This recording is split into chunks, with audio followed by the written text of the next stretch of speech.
ජනවාරි මාස 25 වෙනි ඉරිදා මහා රහතුන් වැඩිමග ඔස්සේ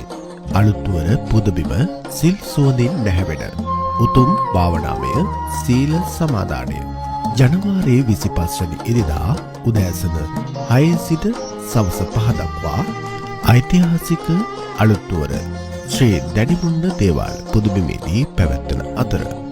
හිමිදිරි උදෑසන පෙරවරු 6 සිට 7 දක්වා සීලේ පීඨවීම සහ සදහම් දේශනය මහා රහතුන් වැඩිමග ඔස්සේ ධර්ම දේශනා කරන අතිපූජ්‍ය රාජගිරියේ අරිය ඥාන ස්වාමින් වහන්සේගේ ගෞරවනීය වැඩමවීමෙන් සිදුවෙනවා. ඉන් අනතුරුව පෙරවරු 9 සිට 10 දක්වා සදහම් දේශනය බෙලිගම්මන විද්‍යාවර්ධන පිරිවෙන් පොත්ජුල් විහාරාධිපති ගිලන් විවේක රෝහලේ නිර්මාතෘ කෑගල්ල කලාප සහකාර අධ්‍යාපන අධ්‍යක්ෂ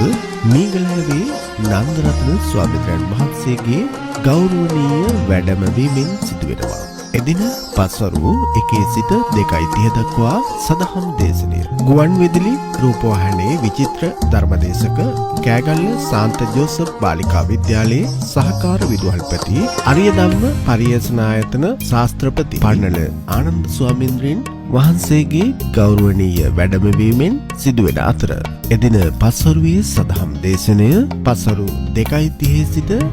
5 දක්වා මහා රහතුන් වැඩිමග ඔස්සේ ධර්ම දේශනා කරන අතිපූජ්‍ය රාජගිරියේ අරිය ඥාන ස්වාමින් වහන්සේගේ ගෞරවනීය වැඩමවීමෙන් සිදු කරන ලබන අතර ඓතිහාසික අලුත්වර ශ්‍රී දැඩිමුණ්ඩ දේවාල පුදබිමේදී පැවැත්වෙන මෙම මාහැගී පින්කම වෙනුවෙන් සදහැවත් බෞද්ධ ඔබ සැමට කරන ගෞරවනීය ආරාධනාවයි. සංවිධානය සිල්වත් සමාජයක් උදෙසා ජාතික සංවිධානය